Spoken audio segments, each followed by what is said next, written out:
Online platform of Cognito for the e learning. देखिए, कल हम लोगों ने जो भी टॉपिक्स पढ़े उसमें से कल हम लोगों ने जो है वैल्यूएशन ऑफ गुडविल के टॉपिक पढ़े थे। कौन से टॉपिक पढ़े थे? वैल्यूएशन ऑफ गुडविल के टॉपिक हम लोगों ने कल डिस्कस किए थे अपने साथ, ठीक है। और अब हम लोग आज फिर उसी वैल्यूएशन ऑफ गुडविल पर एक टॉपिक डिस्कस करने जा रहे हैं, दैट इज हिडन गुडविल का टॉपिक डिस्कस करने जा रहे हैं। किसका टॉपिक डिस्कस करने जा रहे हैं? हिडन गुडविल का टॉपिक डिस्कस करने जा रहे हैं। तो इस चीज को बहुत ध्यान से समझिएगा। कल हम लोगों ने average profit method, super profit method, capital employed और एन्युटी मेथड से गुडविल को निकालना सीखा था। हम आज भी उन्हीं मेथड्स पर फोकस करेंगे, लेकिन उसके पहले मैं आपको हिडन गुडविल निकालने का कंसेप्ट बताऊंगा। कल मैंने आपको एक चीज और बताई थी कि कैपिटल एम्प्लॉयड जब भी निकालना हुआ करे तो sundry assets minus sundry liabilities कर दो, sundry assets minus sundry liabilities कर दो, और या तो दूसरा मेथड है सारे कैपिटल और जनरल रिजर्व्स को जोड़ो और जो भी लॉसेस हैं वो माइनस कर दो, ठीक है। तो दोनों तरीके से आपको निकालना आना चाहिए ताकि आप कभी भी एग्जामिनेशन में फंसे ना। तो पहली चीज तो ये जान लीजिए कि हिडन गुडविल है क्या। मैं इस क्वेश्चन के थ्रू आपको समझाने की कोशिश करूंगा कि हिडन गुडविल है क्या। देखिए, कह रहा है pass the necessary journal entries, pass the necessary journal entry for the adjustment of goodwill. मुझसे गुडविल का एडजस्टमेंट मांग लिया, मुझसे गुडविल का एडजस्टमेंट मांग लिया। इसने बैलेंस शीट 31 मार्च 2020 की दे दी, जिसमें से क्रेडिटर्स मेरे पास हैं, रिजर्व्स एंड सरप्लस हैं, प्रॉफिट एंड लॉस अकाउंट। जब भी प्रॉफिट एंड लॉस अकाउंट इधर होता है, इसीलिए मैंने क्वेश्चन को मॉडिफाई किया है कि प्रॉफिट एंड लॉस अकाउंट जब भी इधर होता है तो इसका मतलब होता है कि ये मेरा प्रॉफिट है। Profit is always credited and when it is written on the liability side then it is being assumed, not it is being assumed, then it is mandatory that this is a profit। अब आप कहोगे कि इसको liability side क्यों लिखा जाता है, तो मैं आपको एक कंसेप्ट बताता हूं, that is a separate entity concept. तो ध्यान से समझिएगा, that is a separate entity concept. Separate entity concept ये कहता है, क्या कहता है कि बिजनेस अलग है और बिजनेसमैन अलग है। क्या कहता है? बिजनेस अलग है और बिजनेसमैन अलग है। तो जो प्रॉफिट मैंने कमाया है, जो प्रॉफिट मैंने कमाया है वो मुझे बिजनेसमैन को वापस करना है। बिजनेस कहता है कि जो प्रॉफिट मैंने कमाया है वो मुझे बिजनेसमैन को वापस करना है, इसलिए ये मेरी लायबिलिटी है। That is why it is known as written on the liability side. या ये कह लीजिए कि नॉमिनल अकाउंट का रूल होता है debit all expenses and losses, credit all incomes and gains. तो जब भी प्रॉफिट एंड लॉस का क्रेडिट बैलेंस होगा देन इट मींस दैट कि it is always a profit. और ये लायबिलिटी साइड इसलिए लिखा है क्योंकि ये इसके मालिक को प्रॉफिट इसको वापस करना है, ठीक है। पिछले क्वेश्चन में डेबिट साइड में था, तो पिछले क्वेश्चन में एसेट में इसलिए लिखा गया क्योंकि मुझे उसको रिकवर करना है। मैंने आपको क्या बताया था? वो आगे आने वाले सालों में रिकवर किया जाएगा और वो रिकवर करना है, तो उसको मैंने अभी अपनी एसेट मान लिया है।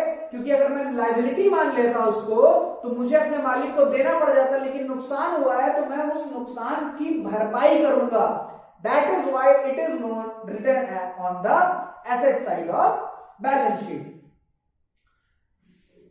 कई तरीके से लोग इसको रिप्रेजेंट करते हैं, तो रिप्रेजेंट करने के तरीके होते हैं। मैंने पिछले क्वेश्चन में आपको इसका जो पिछले वाला लेक्चर है उसको देखिएगा जरूर, उसके बाद इस लेक्चर पर आइएगा। क्रेडिट साइड, उधर डेबिट साइड में लिखा था ना, इधर क्रेडिट साइड में लिखने का मेरा यही मोटो था कि आप जान लीजिए कि ये एक प्रॉफिट है और जो इधर लिखा होता है तो वो एक लॉस होता है। चलिए, ये तो हो गया। मैंने कहा कि मुझे गुडविल एडजस्टमेंट की एंट्री करनी है। 31 मार्च 2020 की मेरे सामने बैलेंस शीट है, क्रेडिटर्स 1 लाख के, रिजर्व एंड सरप्लस 60,000 के प्रॉफिट मेरा है, 25,000 का एक्स की कैपिटल इतनी है, वाई की कैपिटल एक्स की कैपिटल है 48,000, वाई की कैपिटल है 32,000, कैश एट बैंक 10,000 दिया है, मुझे जिनसे पैसा मिलना है जो मेरे डेटर्स हैं वो 50,000 के, मेरे पास स्टॉक 70,000 का, मेरे पास फर्नीचर 20,000 के, मेरे पास प्लांट एंड मशीनरी 1 लाख का, मेरे पास एडवर्टीजमेंट एक्सपेंडिचर 15,000 का है। ये एक तरीके का डेफर्ड रेवेन्यू एक्सपेंडिचर है। ये क्या है? एक तरीके का डेफर्ड रेवेन्यू एक्सपेंडिचर है। इसको हम आगे आने वाले सालों में राइट ऑफ करेंगे। क्या करेंगे? राइट ऑफ करेंगे। क्यों?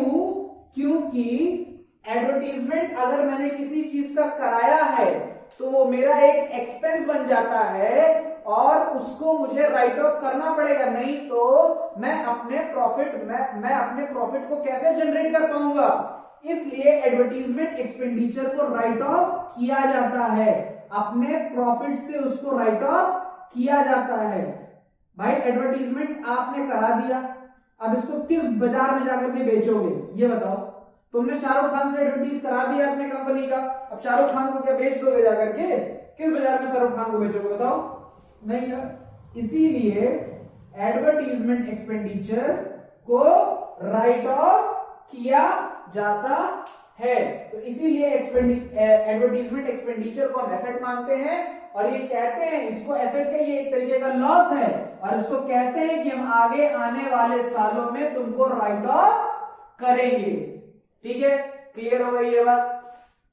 अब कह रहा है X and Y are partners sharing profit and losses in the ratio of 3:2। 3:2 में एक्स और वाई जो है पार्टनर्स हैं, शेयर प्रॉफिट कर रहे हैं। Balance sheet was given as above. Balance sheet ऊपर आपको दी है, ठीक है। They admitted Z for 1/5 of share. Z कितने शेयर से आया? 1/5 ऑफ शेयर से आया of the profit of the firm. उसको फर्म में 1/5 हिस्से का प्रॉफिट उसको दिया जाएगा। उसके बाद कह रहा है Z brings 50,000 as his capital। देखिए Z brings 50,000 as his capital। Z जो है 50,000 रुपए अपनी कैपिटल का लेकर के आया है, मतलब Z कैश लाया है। इसका मतलब ये है, इसका मतलब है कि Z कैश लाया है। And the new ratio of the firm is 3:2:5। हालांकि जब इस तरीके से दे दिया जाता है तो न्यू रेशियो में निकालना होता है। अभी मैंने आपको न्यू रेशियो निकालने की कैलकुलेशन नहीं सिखाई है, इसीलिए मैं आपको न्यू रेशियो मैंने आपको दे दिया है, ठीक है। हालांकि क्वेश्चन यहीं तक था, न्यू रेशियो नहीं दिया था और इसमें प्रॉफिट एंड लॉस अकाउंट भी नहीं दिया था, तो मैंने उसको क्वेश्चन को कुछ मॉडिफाई करके एडजस्ट किया है। तो चीजों को समझिएगा। इसमें कहीं मुझे पास्ट प्रॉफिट्स दिख रहे हैं क्या? पास्ट प्रॉफिट्स दिख रहे हैं क्या? नहीं साहब, सिर्फ 25,000 का एक प्रॉफिट दिख रहा है, उसके अलावा मुझे कुछ नहीं दिख रहा है। मुझे एक चीज बताओ, जब मुझे पास्ट प्रॉफिट नहीं पता तो मैं फ्यूचर एक्सपेक्टेड प्रॉफिट कैसे निकालूंगा? जब मुझे पास्ट प्रॉफिट नहीं पता? इसीलिए इसको कहते हैं हिडन गुडविल। ये कोई कंसेप्ट नहीं है भैया, मार्केट में ये कोई कंसेप्ट ही नहीं है कि मार्केट में खाली आपको अपने इस साल का प्रॉफिट नहीं पता होता है। आपको अगर आप अपनी बैलेंस शीट मेंटेन कर रहे हैं, जो कि मैंडेटरी है मेंटेन करना है एज पर कंपनीज एक्ट 2018, आपको अपनी कंपनी के प्रीवियस 4, 5, 6 साल, 10 साल, 20 साल, 25 साल, जितने साल पुरानी कंपनी है, हर साल का प्रॉफिट पता होता है। यहां पर सिर्फ 1 साल का प्रॉफिट देकर के रखा है। 1 साल के प्रॉफिट में हम क्या कहते हैं, कंपनी की गुडविल को कैसे निकाल सकते हैं? नहीं निकाल सकते। 1 साल हुआ नहीं, नए बच्चे आए मार्केट में कह रहे हैं कि हमारी भी गुडविल है, तो ऐसा नहीं होता। ये कोई कंसेप्ट नहीं है, ये खाली बस हिडन गुडविल निकालने का जो कंसेप्ट है, ये थ्योरेटिकल कंसेप्ट है, लेकिन आपके कोर्स में है, CACPT के कोर्स में है, क्लास 12th के कोर्स में है, तो इसीलिए मैं आपको ये पढ़ा रहा हूं और आपको पढ़ना पड़ेगा। इवन IPCC में भी आपको पढ़ना पड़ेगा और सेम आपको इसी तरीके से पढ़ाया जाएगा IPCC में भी। तो क्यों ना अभी से उसी तरीके की शुरुआत कर ली जाए कि हमको आईपीसीसी में दिक्कत ना हो। क्लियर है ये चीज? तो ठीक है, आगे चलते हैं और इस कंसेप्ट को शुरू करते हैं। कहीं पर मुझे पास प्रॉफिट्स नहीं दिख रहे थे, इसीलिए मुझे जो है अपने प्रॉफिट्स को कैलकुलेट करना पड़ेगा, और प्रॉफिट को कैलकुलेट करने का तरीका है हिडन गुडविल कंसेप्ट। कौन सा तरीका है? Hidden goodwill concept. Hidden goodwill concept में हम क्या करते हैं? हिडन गुडविल कंसेप्ट में हम जो है निकालते हैं कि मेरी कितनी गुडविल हिडन है, मेरी कितनी गुडविल हिडन है, मेरी कितनी गुडविल हिडन है। तो इसमें ये जो सबसे इंपॉर्टेंट पॉइंट है इसको नोट करिए। क्या लिखा है ये पॉइंट? लिखा है whenever new partner is introduced, whenever new partner is introduced, certain capital of his share, introduced with certain capital of his share and goodwill is calculated, then देखिए क्या यहां पर नया पार्टनर कुछ शेयर कैपिटल नहीं लेकर के आ रहा है? क्या कुछ शेयर कैपिटल नहीं लेकर के आ रहा है? अगर यहीं पे नया पार्टनर, क्लास 12 के बच्चे पढ़ रहे हैं, इस समय पढ़ रहे हैं, तो मैं ये एज्यूम कर रहा हूं कि मैक्सिमम 60% बच्चों ने अभी तक पार्टनरशिप पढ़ ली होगी, 40% बच्चों ने पार्टनरशिप नहीं पढ़ी होगी। ठीक है, कोई बात नहीं। मैंने जब आपको गुडविल कंसेप्ट स्टार्ट किया था तो मैंने आपको बताया था जेड अगर 50,000 रुपए एज अ कैपिटल लेकर के आ रहा है तो इसका मतलब है कि वो एज अ कैश लेकर के आ रहा है। अगर Z 50,000 as a goodwill premium लेकर के आ रहा है, इसका तब भी इसका मतलब है कि वो कैश लेकर के आ रहा है फर्म में। लेकिन अगर ये कह दिया जाए कि Z गुडविल इज 50,000, तो इसका मतलब है कि Z अब सड़क छाप नहीं है, Z की अपनी गुडविल है, Z की अपनी गुडविल है। तो कंडीशन क्या है हिडन गुडविल निकालने का? कंडीशन ये है कि न्यू पार्टनर का एडमिशन होना चाहिए। चलो न्यू पार्टनर का एडमिशन हो गया। न्यू पार्टनर का जब एडमिशन हो रहा है तो वो कुछ अमाउंट कैपिटल का लेकर के आएगा, वो कुछ अमाउंट कैपिटल का लेकर के आएगा। तो वो देखिए अमाउंट कैपिटल का लेकर के आ रहा है कि नहीं आ रहा है? तब जाकर के full value of the firm निकलती है कि फर्म की टोटल गुडविल कितनी होगी। तब जाकर के निकलती है full value of the firm. क्या निकलती है? Full value of the firm.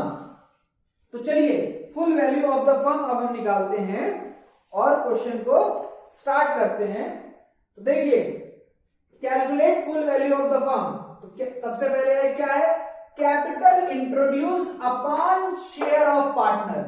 जो भी मैंने कैपिटल इंट्रोड्यूस करी है, जो भी उस नए पार्टनर ने जो भी कैपिटल इंट्रोड्यूस करी है, उसने 50,000 कैपिटल इंट्रोड्यूस करी है नहीं? देखिए 50,000 कैपिटल इंट्रोड्यूस करी है तो 50,000 upon his share of partner. वो कितने शेयर से आया? 1/5 शेयर से आया कि नहीं आया? वो कितने शेयर से आया? वो 1/5 शेयर से आया ना।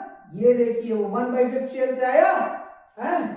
और वो कितनी कैपिटल लेकर के आया? वो कितनी कैपिटल लेकर के आया? वो 50,000 कैपिटल लेकर के आया। आया ना 50,000 कैपिटल लेकर के?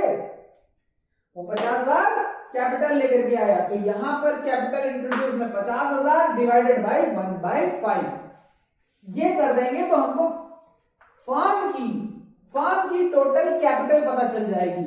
यहां से हमको फर्म की टोटल कैपिटल पता चल जाएगी कि फर्म के पास वाकई में फर्म की कितनी पूंजी है, फर्म की कितनी पूंजी है, ये हमको पता चल जाएगी। अब देखिएगा, मेरी बात को समझिएगा और बहुत ध्यान से समझिएगा। आई होप सो इधर मैं इस चीज को इलैबोरेट कर देता हूं तो आपको समझ में आ जाएगा। समझिएगा, ठीक है? मैं आपको समझाने की कोशिश कर रहा हूं और इतने में ही समझा दूंगा, आप परेशान ना होइए, इतने में ही समझा दूंगा। देखिए क्या हुआ कि मान लेते हैं 1/5 को अगर हम परसेंटेज में कन्वर्ट करें, 1/5 को अगर हम परसेंटेज में कन्वर्ट करें तो कितना होगा? 1/5 इंटू 100। किसी भी चीज को परसेंटेज में कन्वर्ट करना है तो 100 से मल्टीप्लाई कर दो। कितना हुआ? 20% हुआ। वो 20% की हिस्सेदारी लेकर के आ रहा है। क्या? वो 20% की हिस्सेदारी लेकर के आ रहा है। तो 20 अगर अगर ये 20% लेकर के आ रहा है तो टोटल फर्म की वैल्यू कितनी रही होगी? टोटल फर्म की वैल्यू कितनी रही होगी? 100% रही होगी ना। तो इस 100% को बनाने के लिए कितने 20% जोड़ दिए जाए? Plus 20%, plus 20%, plus 20%, plus 20%। कितना हो गया? 1 2 3 4 5। अगर 5 बार 20% को जोड़ा जाए तो 100% आ जाएगा। और 20% की वैल्यू कितनी दी है? 50,000। तो 50,000 को 5 बार जोड़ोगे तो 55 25 2,50,000 रुपए आ गई कि नहीं? लो, आपको फॉर्मूले में ही नहीं रखना पड़ा, मैंने आपको सिंपली समझा दिया। आपको फॉर्मूले में ही नहीं रखना पड़ा, मैंने आपको सिंपली समझा दिया। अगर वो 1/5 शेयर से आ रहा है तो इसका मतलब है वो फर्म में 20% कंट्रीब्यूट कर रहा है। फर्म में 20% कंट्रीब्यूट कर रहा है। और क्या फर्म की टोटल वैल्यू 100% नहीं होगी? क्या फर्म की टोटल वैल्यू 100% नहीं होगी? तो 100% को बनाने के लिए कितने 20% ले आया जाए कि 100% बन जाएगा? तो ऐसे 5 20% ले आइए, 100% बन जाएगा। दूसरा तरीका देख लीजिए, इसका स्क्रीनशॉट ले लीजिए फटाक से या तो लिख लीजिए। दूसरा तरीका देख लीजिए, वो भी इससे ज्यादा आसान है। दूसरा मेथड देखिए, अगर 20% की वैल्यू दी है, कितनी आपको दी है? 50,000 दी है। अगर 20% की वैल्यू, तो 1% की वैल्यू कितनी होगी? 50,000 डिवाइडेड बाई 20। तो 100% की वैल्यू कितनी होगी? 100% की वैल्यू कितनी होगी? तो इंटू 100 हो जाएगा। और जब आप इसको निकालेंगे तो 2,50,000 आ जाएगा। लीजिए, आपके फॉर्मूले को मैंने डायरेक्टली यहां पर विदाउट एनी फॉर्मूला कैलकुलेट करके दिखा दिया। तो देखिए, जब वो 20% की हिस्सेदारी 1/5 की हिस्सेदारी लेकर के आ रहा है तो टोटल 1 की वैल्यू कितनी होगी? टोटल 1 की वैल्यू कितनी होगी? यहां पर ये बात कही गई है, टोटल 1 की वैल्यू कितनी होगी? यहां पर ये बात कही गई है। फिर यहां पर आपकी टोटल कैपिटल एम्प्लॉयड निकल आएगी, मतलब टोटल वैल्यू ऑफ फर्म निकल आएगी। इसमें हम नेट वर्थ एग्जिस्टिंग माइनस कर देंगे। क्या कर देंगे? इसमें हम नेट वर्थ एग्जिस्टिंग माइनस कर देंगे। अब नेट वर्थ एग्जिस्टिंग क्या है? ये कौन सी चिड़िया का नाम है नेट वर्थ एग्जिस्टिंग? तो देखिए, नेट वर्थ एग्जिस्टिंग का मतलब होता है कैपिटल एम्प्लॉयड निकालना। क्या निकालना? कैपिटल एम्प्लॉयड निकालना। कैपिटल एम्प्लॉयड निकालना, ये इसका मतलब होता है। इसका क्या मतलब होता है? इसका मतलब होता है कैपिटल एम्प्लॉयड निकालना। और जब भी हम कैपिटल एम्प्लॉयड निकालते हैं तो मैंने आपको बच्चा बताया था, 2 तरीके से निकालते हैं। या तो सन्ड्री एसेट्स में से सन्ड्री लायबिलिटीज माइनस कर दो। आइए देखते हैं इसकी सन्ड्री एसेट्स क्या क्या है। कैश एट बैंक, डेट, कर्ज, स्टॉक, फर्नीचर, मशीन, ये है इसकी सन्ड्री एसेट्स। ये है इसकी सन्ड्री एसेट्स। ये एडवर्टीजमेंट एक्सपेंडिचर इसका कोई एसेट नहीं है, इसको मुझे फ्यूचर में राइट ऑफ करना है। ये धीरे धीरे करके राइट ऑफ हो जाएगा, ये डेफर्ड रेवेन्यू एक्सपेंडिचर की तरह ट्रीट किया जाएगा। और लायबिलिटीज मेरे पास क्या है? Sundry creditors. Reserve is not a liability, reserve maintain किया जाता है, रिजर्व मेंटेन किया जाता है, it is not a liability. तो इस पूरी लायबिलिटी में से, इस पूरी एसेट में से ये लायबिलिटी माइनस कर दीजिए। और एक बात बताइए, क्या Z 50,000 as a his capital ले लेकर के आया तो क्या मेरा कैश 50,000 से इंक्रीज नहीं किया होगा? क्या मेरा कैश 50,000 से इंक्रीज नहीं किया होगा? जी हाँ, बिल्कुल किया होगा।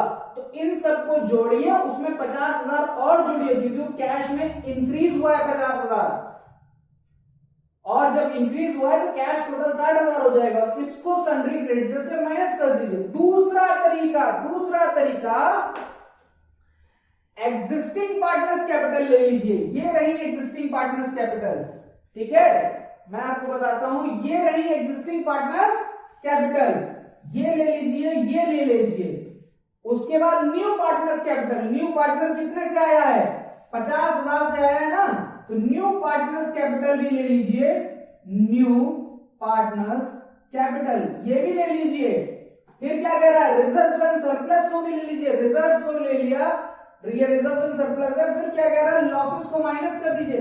रिजर्व एंड सरप्लस अगर मैंने लिया तो मैं प्रॉफिट को भी लूंगा, मैं प्रॉफिट को भी लूंगा, और इन सबको लेने के बाद, इन सबको लेने के बाद क्या करूंगा, जो मेरे लॉसेस हैं उसको माइनस कर दूंगा। ये एडवर्टीजमेंट एक्सपेंडिचर मेरा एक तरीके का लॉस है, और इस लॉस को मैं फ्यूचर में मीट आउट करूंगा, इसीलिए यहां पर ये लेस हो जाएगा। दोनों तरीके से आप निकाल करके देख लीजिएगा, आपकी वैल्यू आ जाएगी।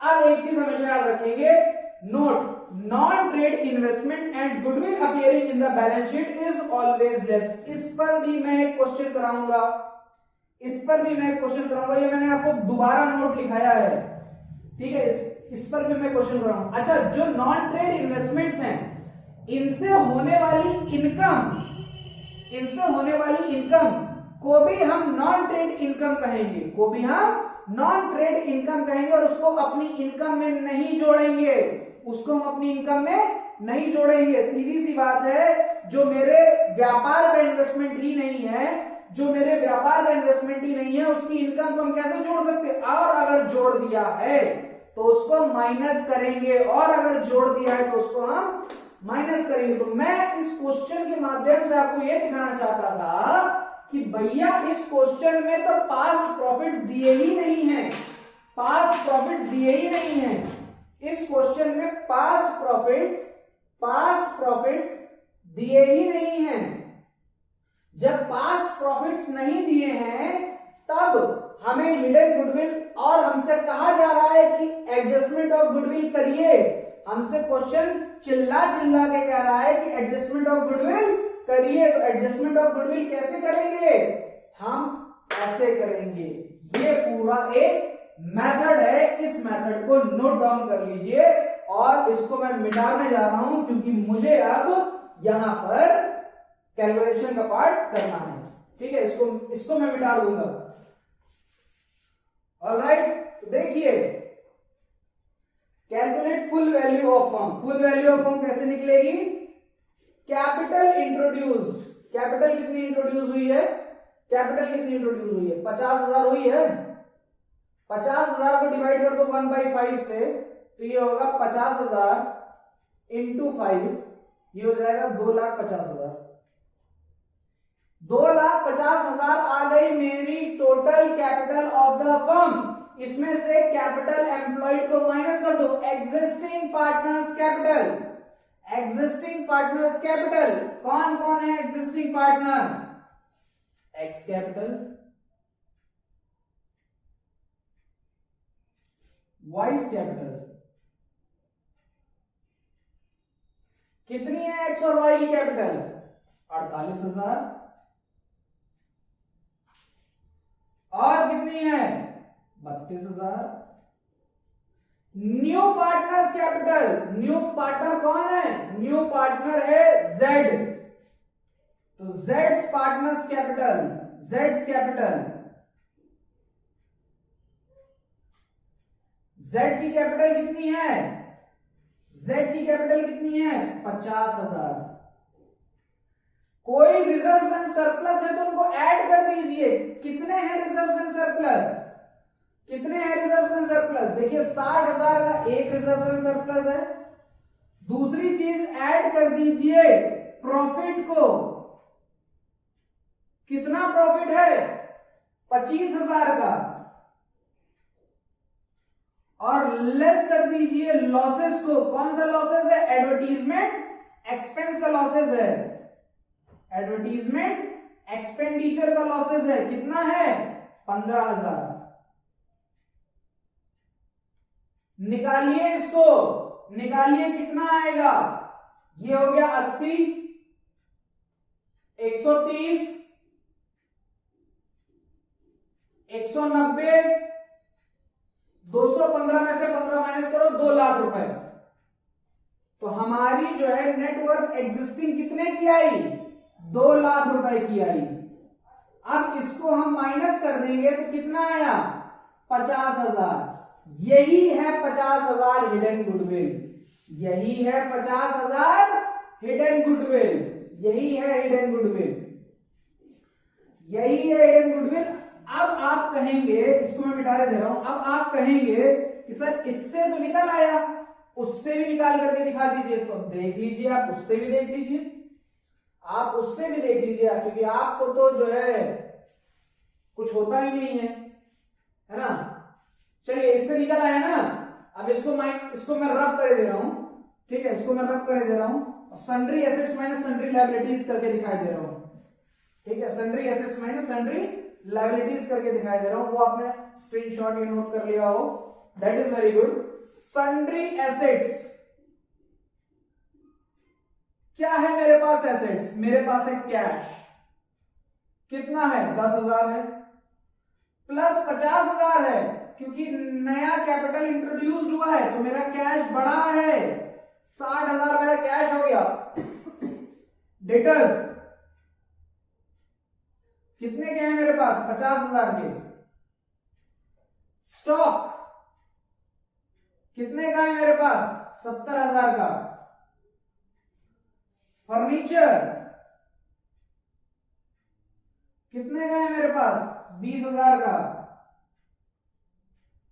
Plant and machinery, plant and machinery मेरे पास कितने की है? 1 लाख की। इसमें लेस कर दो sundry liabilities.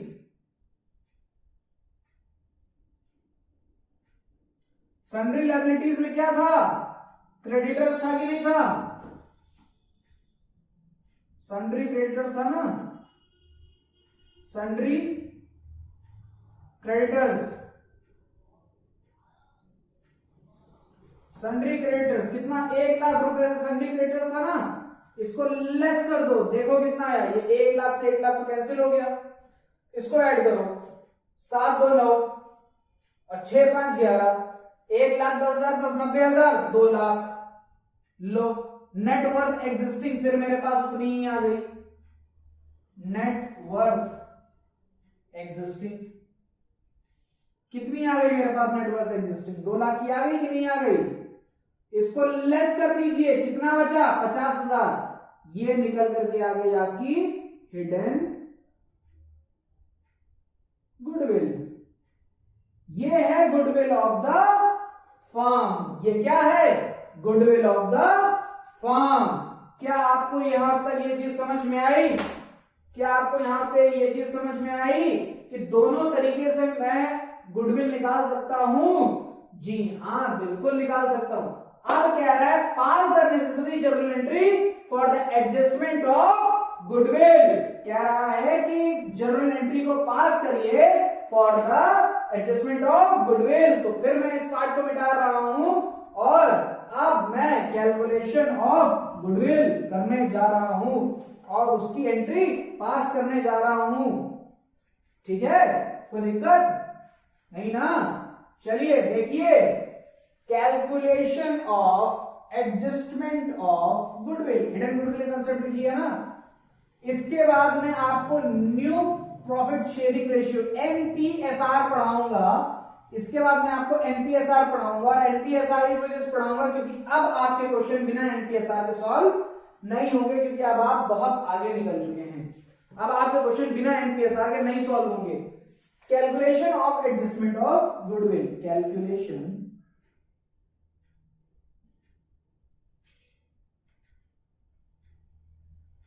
Calculation of adjustment of goodwill. आइए हम लोग एक गाना गाते थे, क्या कहते थे? जिसकी गुडविल उसके हवाले, जिसकी गुडविल उसके हवाले। कितने partners? X Y Z. 3 partners की गुडविल 3 पार्टनर्स के हवाले, जिसकी गुडविल उसके हवाले। गुडविल क्रेडिट करते थे, गुडविल ऑफ द फर्म कितनी निकल करके आई थी? यहां पर लिख लीजिए जो निकल करके आई है value, goodwill of the firm कितनी निकल करके आई है, आंसर है ये आंसर। गुडविल ऑफ फर्म कितनी निकल करके आई है, 50,000, यही तो निकल करके आई है। चलिए जिसकी गुडविल उसके हवाले, गुडविल क्रेडिट एक्स वाई की गुडविल एक्स वाई के हवाले इन the ratio of 3:2, in the ratio of 3:2। तो 5 से जरा इसको डिवाइड करिए तो कितना होता है, 10,000। एक्स के खाते में गया 30,000, वाई के खाते में गया 20,000, जेड को कुछ नहीं मिला।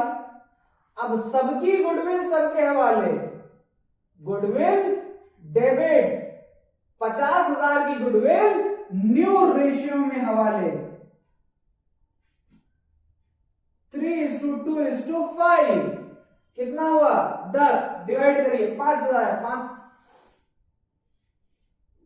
3 में 5 5 10, डिवाइड करिए 10 से आया 5,000, 5 से 15, 15,000, 5 दूनी 10, 10,000, 5 दूनी 10, 10,000, और 55 25, 25,000। तो देखिए कितना हुआ, इसको करेंगे तो 15,000, इसको करेंगे तो 10,000, इसको करेंगे तो 25,000। क्या हो रहा है, गुडविल क्रेडिट हो रही है, इसका क्रेडिट भारी है, क्रेडिट हो रही है, इसका भी क्रेडिट भारी है, इसका डेबिट भारी है। एक्स रो रहा है, एक्स चिल्ला रहा है, एक्स कह रहा है कि मुझे 30,000 मिलने थे, मुझे सिर्फ 15,000 रुपए मिले।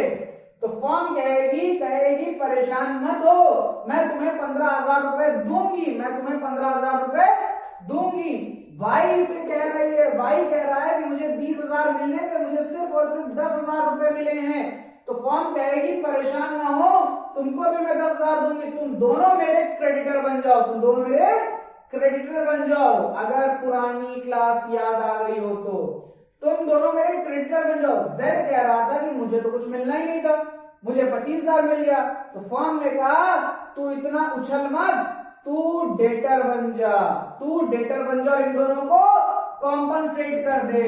तो journal entries in the books of X Y and Z, journal entries in the books of X Y and Z. क्या जर्नल एंट्री बनी,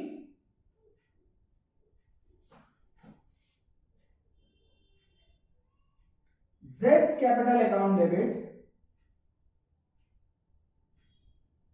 Z's capital account debit to X capital account to Y's capital account, being goodwill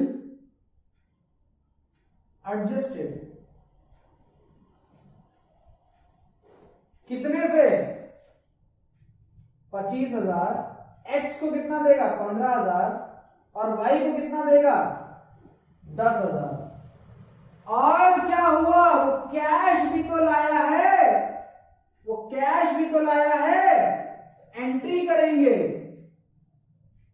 cash account debit. देखिए cash लाया था, जब मैं आपको sundry assets और sundry liabilities वाला क्वेश्चन करा रहा था तो बहुतों के दिमाग में डाउट रहा होगा कि सर चलिए मान लेते हैं कि जेड 50,000 से कैपिटल तो लेकर के आया था, लेकिन वो तो उसकी कैपिटल इंक्रीज हो रही थी ना। तो अरे बच्चा उसकी कैपिटल तो इंक्रीज हो ही रही है, लेकिन उसकी कैपिटल के साथ साथ फर्म में कैश भी इंक्रीज हो रहा है। और उस कैश को किस में डालेंगे, to Jades capital account, to Jades capital account, being